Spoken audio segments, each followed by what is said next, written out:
Napakaganda. At bukod doon, ma'am, talagang the best sa akin. The best. Bakit hindi ko masasabing the best, ma'am? Ang daming natulungan.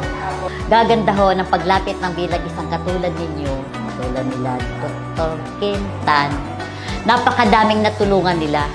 Lalo't higit sa lahat, ang daming magpapasalamin. Ang kakapuspalan, wala nga silang pera. Kaya maraming natuwa po nung dumating dito na magpapasalamin.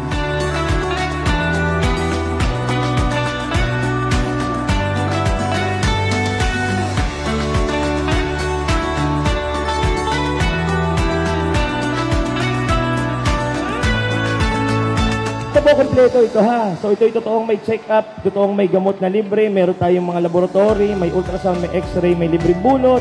Ngayon po, ang dinagdag namin, kasi kadalasan po sa medical mission, ang reklamo ng mga pasyente, masakit daw ang ulo, kasi malabo ang mata. So nagdagdag na po tayo ng salamin. No? Ito po ay cup ng mata, tapos ang salamin na ibibigay sa inyo, hindi reading glass. Yung talagang may grado na salamin. No? Para makaluwag-luwag po sa atin, dinadala po namin itong medical mission dito sa inyo para medyo makabawas na tayo, di ba? So ito pong medical mission, hindi naman po ito masabi lang na nag-medical mission. So ang serbisyo po natin, tuloy-tuloy po ito noon, tuloy-tuloy ngayon, at tuloy-tuloy pa rin ito hanggang tumirik ang mata namin. Ano? Wag naman.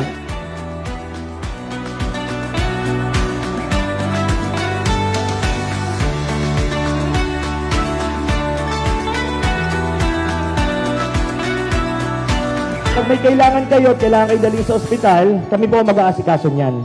Kinukuha namin ang pangalan, ang cellphone number, kami po magko-coordinate. Iahatid po kayo ng ambulansya natin. Ano, doon po sa paghatid sa inyo, wala din kayong gagastusin doon. Kasi yun naman po ay dapat naman na, yun po tulong na namin ibinibigay. So dapat natatanggap ninyo. Ano po?